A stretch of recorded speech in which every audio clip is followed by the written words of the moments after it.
My biggest problem was the dog, and her dog laid there and watched as I killed her.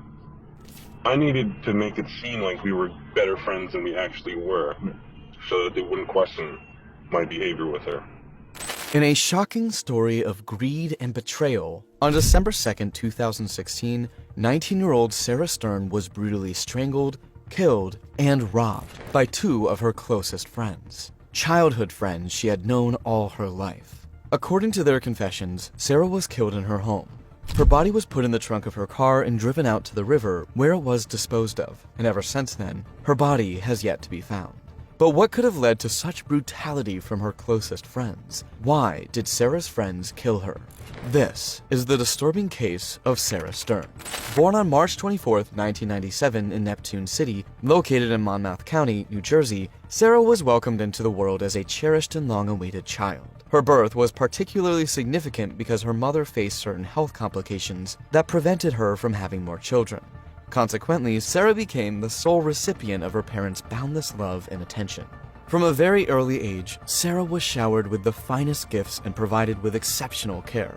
Her parents went to great lengths to ensure her happiness and well-being. Her mother, understanding the importance of a secure future, established a savings account for Sarah.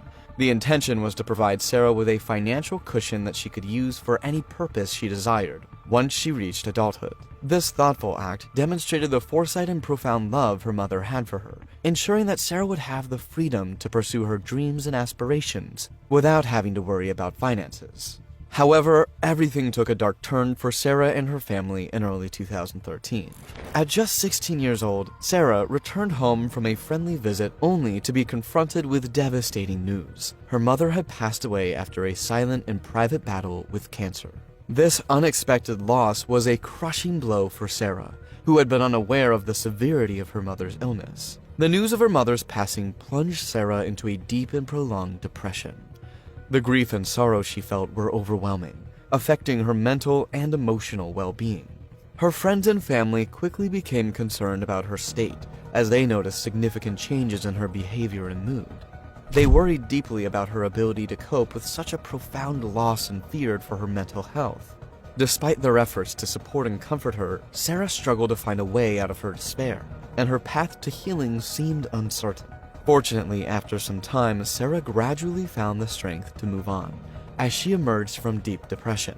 She began reconnecting with her friends and slowly started to re-engage with the world around her. With a renewed sense of purpose, Sarah began making plans for her future, determined to build a life that honored her mother's memory. One of her most significant aspirations was to gain admission to a prestigious university in the United States. However, before pursuing her academic dreams, Sarah was determined to fulfill another long-held ambition: traveling around the world. Among the destinations she yearned to explore, Canada held a special place in her heart, as she had always wanted to visit and experience its unique culture and natural beauty. But everything took a tragic turn when Sarah suddenly went missing. Her disappearance came as a shock to everyone, leaving her friends and family in a state of anguish and uncertainty. On the night of December 3rd, 2016, the police received an urgent call about an abandoned car left in the middle of the Belmar Bridge along Highway 35.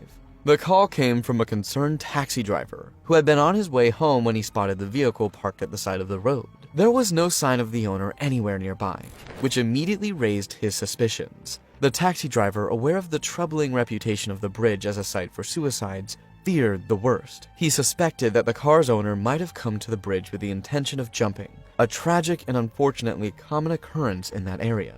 His concern prompted him to contact the authorities in hopes of preventing a potential tragedy and to seek help for whoever might be in distress. Once the police arrived at the scene, they carefully examined the abandoned car on the Belmar Bridge. Finding no signs of a struggle, no blood, or any immediate clues suggesting foul play, they turned their attention to identify the vehicle's owner. Running the license plate, they discovered that the car was registered to one Lily Stern. The investigation then led the officers to visit Lily Stern's residence. Upon arrival, they learned that Lily Stern was an 86-year-old woman who had not driven for many years due to her deteriorating eyesight. The car was regularly driven by her granddaughter, Sarah Stern. During their visit, Lily provided the police with crucial background information about the family. She explained that Michael Stern, a single father, had been raising Sarah alone since his wife's death. Michael spent days away from home because of work, often leaving Sarah alone at home. This revelation was significant, as it provided the police with a better understanding of Sarah's home life and routines. Equipped with this new information, the police set out for Michael Stern's residence, hoping to locate Sarah. They were now aware that she was likely the last person to have used the car, making her a key figure in understanding why it was abandoned on the bridge. Upon arriving at Michael Stern's home, the police knocked on the door, hoping for an immediate response. But after waiting for a while, they realized that no one was home, and to their surprise, the door was unlocked along with every other room in the house, except a room Sarah's whining dog was locked in.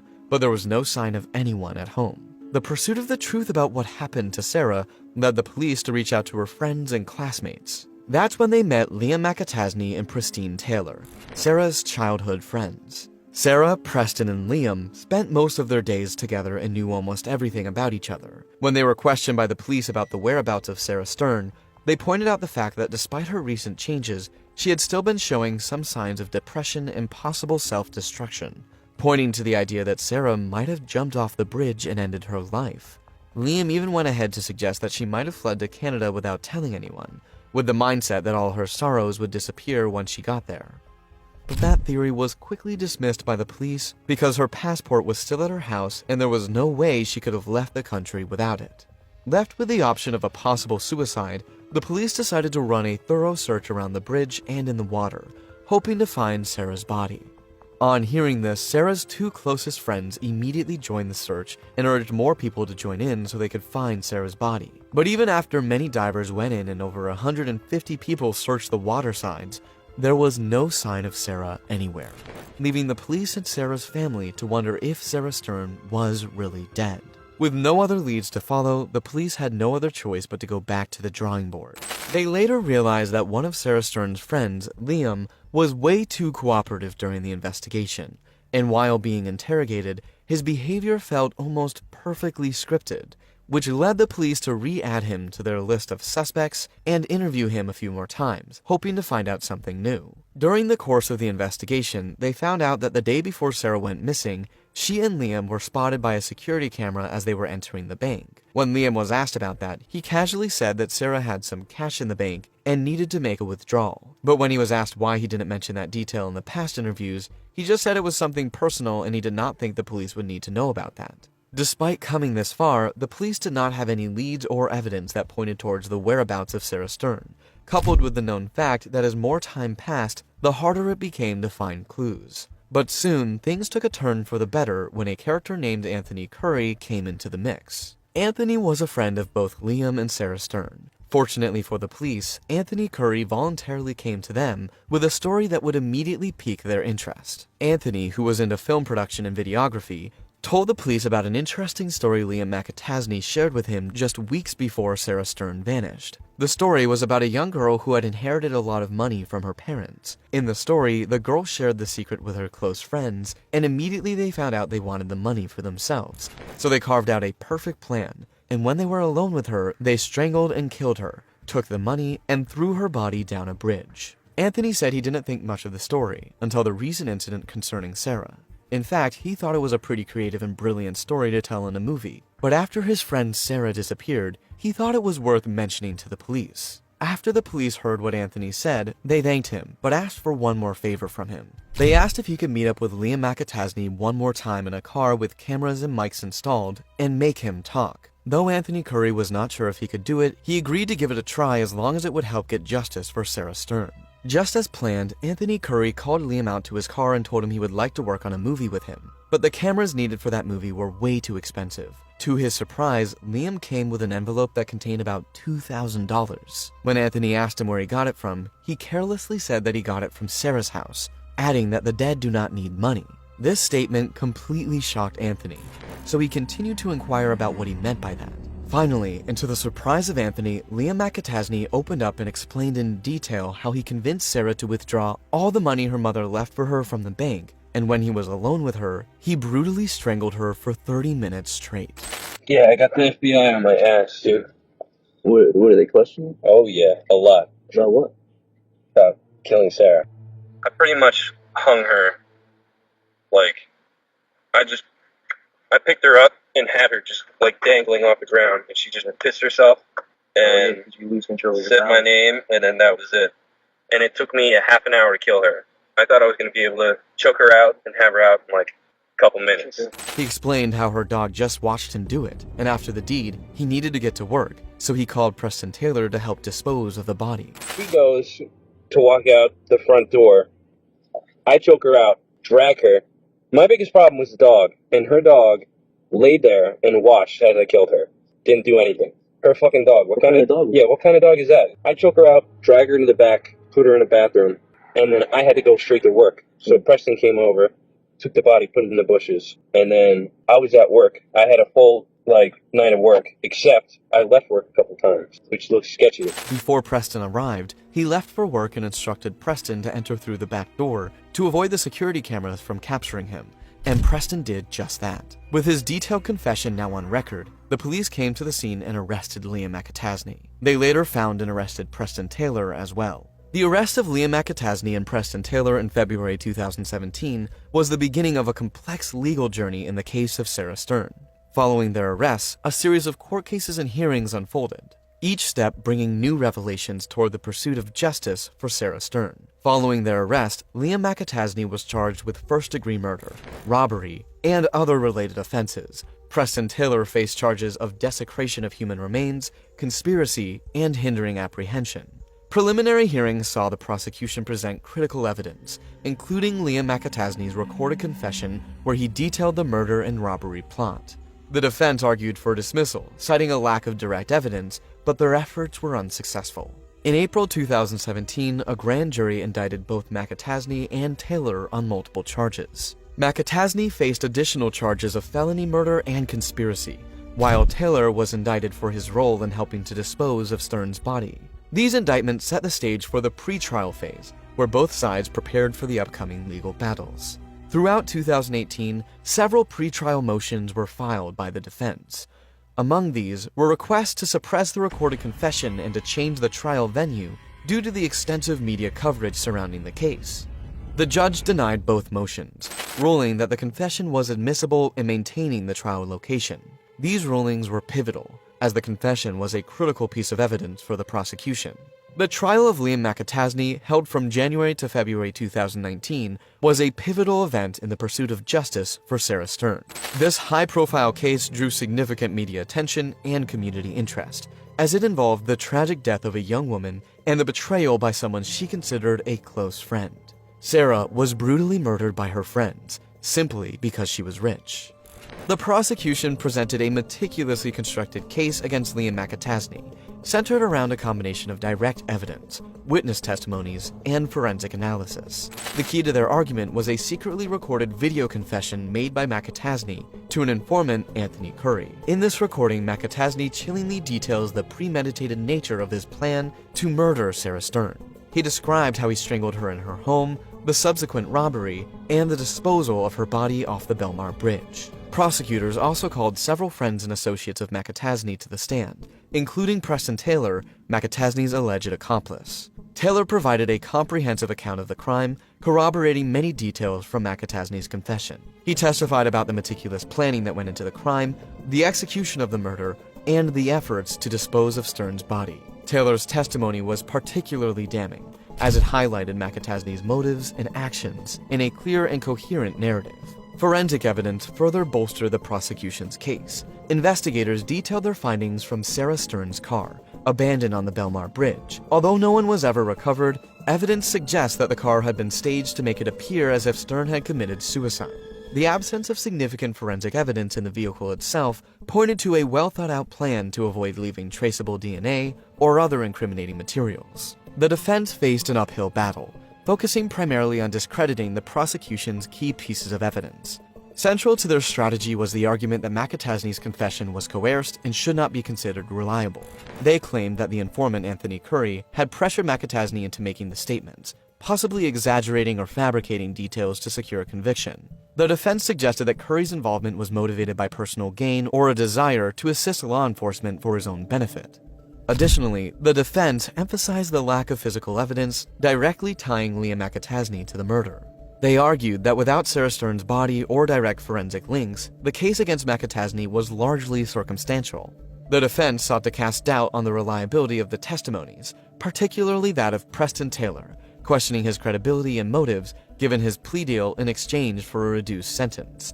Despite the defense's efforts, the jury found McAtasney guilty of all charges on February 26, 2019, after less than a day of deliberations. The charges included first-degree murder, robbery, and desecration of human remains. The jurors were evidently persuaded by the overwhelming evidence presented by the prosecution, particularly the detailed confession and the corroborative testimony of Preston Taylor. However, the case did not end there, as McAtasney pursued appeals, challenging various aspects of his trial and conviction. His defense team argued procedural errors and issues with the admissibility of the recorded confession, seeking to overturn the guilty verdict or secure a retrial.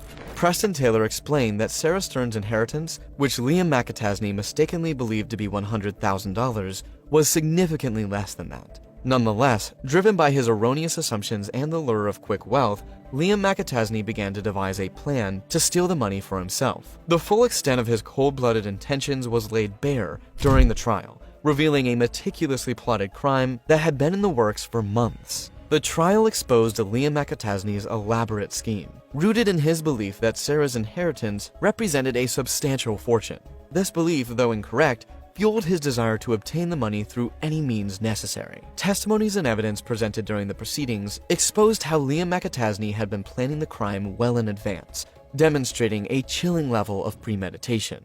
According to the evidence, Liam McAtasney's plan involved luring Sarah to her own home, where he would commit the murder and make it appear as if she had taken her own life. His close relationship with Sarah allowed him to gain her trust, making it easier to orchestrate his sinister plot. Liam McAtasney's motive was driven purely by greed, showing a blatant disregard for the life of someone he had known since childhood. During the confession, his unemotional and detached recounting of the event illustrated his cold-blooded nature. He expressed no remorse for his actions, instead focusing on the practical aspects of the crime, such as how long it took for Sarah to stop moving and how he handled her body afterward. The prosecution presented a strong case, supported by Liam McAtasney's recorded confession and the testimony of his accomplice, Preston Taylor. Taylor testified that after Sarah's death, he and McAtasney disposed of her body by throwing it off the Belmar Bridge, staging her car to make it appear as though she had committed suicide.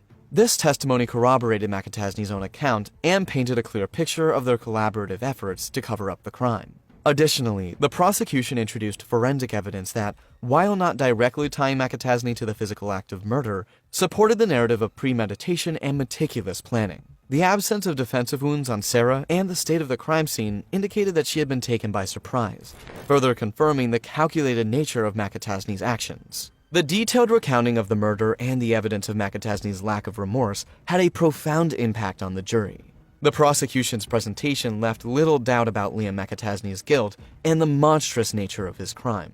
Despite the defense's efforts to cast doubt on the credibility of the confession and the lack of direct physical evidence linking McAtasney to the murder scene, the jury was convinced of his guilt. The trial of Liam McAtasney not only brought the light of the horrific details of Sarah Stern's murder, but also showed the depths of human greed and callousness.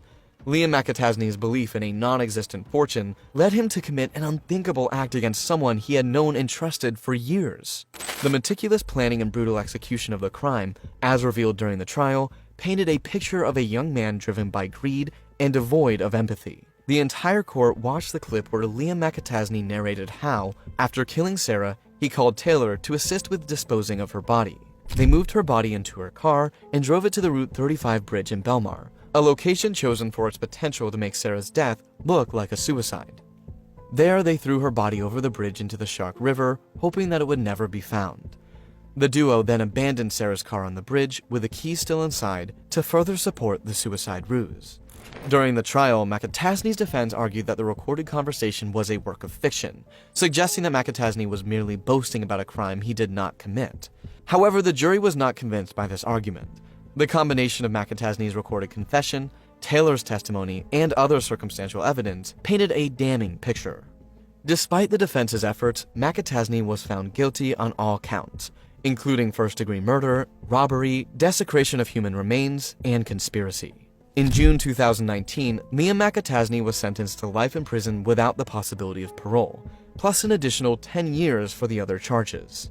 The judge cited the brutality and premeditation of the crime in delivering the harsh sentence, emphasizing the heinous nature of the offense and the betrayal of a close friend. Preston Taylor's legal journey took a different turn when he accepted a plea deal in June 2017. In exchange for his cooperation and testimony against Liam McAtasney, Preston Taylor received a reduced sentence. He pleaded guilty to charges of robbery, conspiracy, and desecration of human remains. Taylor's testimony was crucial in securing McAtasney's conviction. He provided detailed accounts of the planning and aftermath of the crime, shedding light on the roles both he and McAtasney played. In July 2019, Taylor was sentenced to 18 years in prison, with a possibility of parole after 15 years, acknowledging his cooperation with the prosecution. Both McAtasney and Taylor have pursued appeals, challenging various aspects of their trials and sentences. As of now, Liam McAtasney remains incarcerated, serving his life sentence, while Preston Taylor is serving his reduced sentence with the possibility of parole. The court cases and hearings following the arrests of Liam McAtasney and Preston Taylor highlight the intricate and arduous process of seeking justice in the tragic murder of Sarah Stern. The legal proceedings showed the importance of thorough investigation, the critical role of evidence, and the complexities of the judicial system. Through the determined efforts of law enforcement, prosecutors, and the community, justice for Sarah Stern has been pursued, though the impact of her loss continues to resonate deeply. Sarah Stern's body was never recovered, adding another layer of tragedy to the case. Her father, Michael Stern, expressed deep sorrow and frustration over the loss of his daughter and the inability to give her a proper burial. But for the sake of his daughter, he swore he would find a way to move on, because that's what Sarah would have wanted. With that, we've come to the end of this video. Don't forget to leave some words of encouragement in the comments section for the family of the late Sarah Stern.